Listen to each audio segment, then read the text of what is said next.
This is Florida, the 27th U.S. state, and the second most vacationed place in all of America. It's the home of Walt Disney World, Universal Studios, South Beach, Miami, Key West, and the Kennedy Space Station. Uniquely and distinctly different from even the states that surround it, as Florida is located in the southeastern United States, but doesn't fit in with the kind of culture or geography you typically see in the south or east. See, the picturesque Florida Peninsula, which is surrounded by warm Gulf waters and the Atlantic Ocean, with the nation's lowest topography, really is in a league of its own. In fact, with 22.3 million residents, Florida is its own mega region, important to American agriculture, logistics, and tourism. The Florida megalopolis or megaregion is anchored by the state's four biggest cities: Jacksonville, Orlando, Miami, and Tampa. But Florida as a state, a megaregion, or even just an idea, is changing, and maybe not in the ways that you'd expect. No, the perception of Florida as this place with mild winters where the elderly retire, with top-notch amenities that attract families for vacation, and a level of business friendliness that turned a giant swamp into an urban oasis, well, it's changed. Or at least it's changing. Because while Florida is still all of those things, it's also become something vastly different.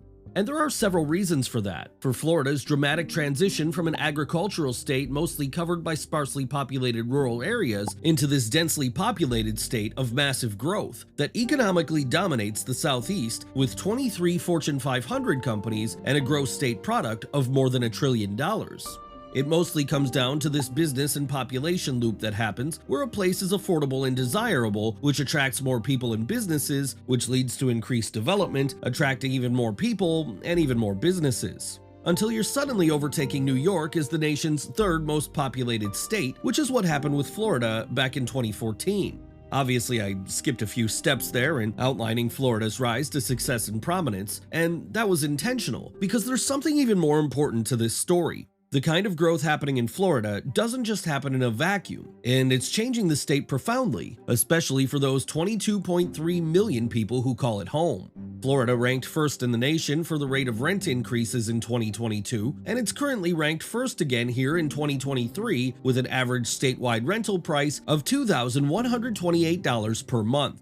Traffic has become a nightmare, with Florida cities accounting for 7 of the 10 worst U.S. daily commutes, according to a recent study. And Florida's already historically dreadful economic equality has further deteriorated in recent years, with the top 1% of residents there earning 39.5 times as much as the other 99% of residents combined. And massive population growth and overpopulation is a major factor in this decline of livability for Florida's middle and working classes, placing the state's economic miracle in real jeopardy for perhaps the first time. Now, I'm not saying that Florida has already reached the point of overpopulation, though many residents certainly are. But if you look here on the chart, you can see that the state's population growth is only expected to grow in coming years. And that's a problem, because all population growth isn't a good thing or even equal. That's to say, the accelerated population growth happening in Florida has come entirely out of migration and immigration, not natural factors.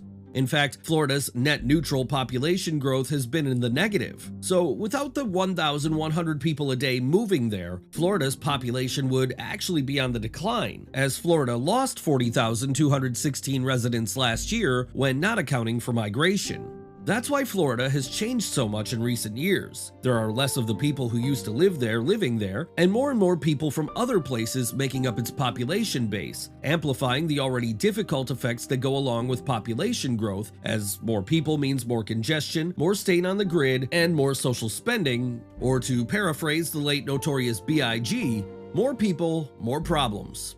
To put it another way, if Florida is the fastest growing state, and it is, and that growth is coming from other places, which it is, then where are all those people coming from? Because when enough people move from one place to another place, those places will start to share some real similarities. 28% of Florida's growth has come out of Texas, 15% from New York, and 6% from California, according to the National Association of Realtors. That's important because a place like New York has very little in common with a place like Florida. And with millions of new residents, many of them coming from places like New York and California, it's clearly having an impact not just on Florida's norms and traditions, but also the socio-economic reality of a state that's always struggled with its median income to cost of living ratio. I don't see how some families even survive with kids or whatever.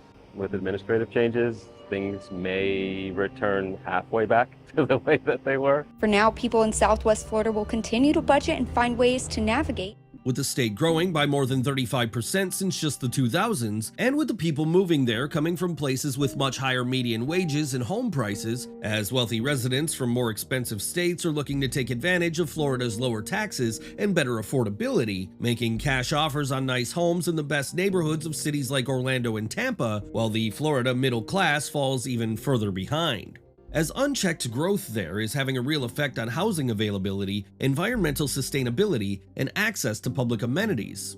Now, I'm not saying that unparalleled growth has to be a bad thing or that it goes without obvious benefits. Homeowners in Florida have already seen an incredible rise in the value of their property. In fact, if you look here on the chart, you can see how Florida has made so many new millionaires in recent years. It's almost easy. When single-family home prices go from $136,000 in 2010 to nearly $400,000 today, and the unemployment rate in Florida is just 2.6%, all while taxes have remained low and business regulations have done the impossible. They got even more lenient. And development has seemingly become Florida's manifest destiny, with businesses like Citadel, Belong, and LeverX relocating there, and business operations like Spotify, BlackRock, and Goldman Sachs opening new offices, alongside startup successes in Miami and Tampa, hundreds of miles of new high-speed light rail tracks, and endless roadway construction, not to mention what feels like every chain restaurant in existence, and new luxury shopping centers like this one popping up all over the state.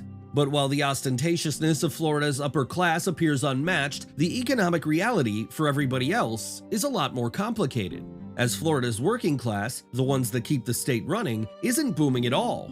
Florida ranks 45th out of all 50 states in terms of wages, with the 2022 median income there being in line with less prosperous states like Kentucky, Kansas, and Alabama, while the institutions that regular Floridians depend on most, like schools, healthcare, and social services, are already completely swamped.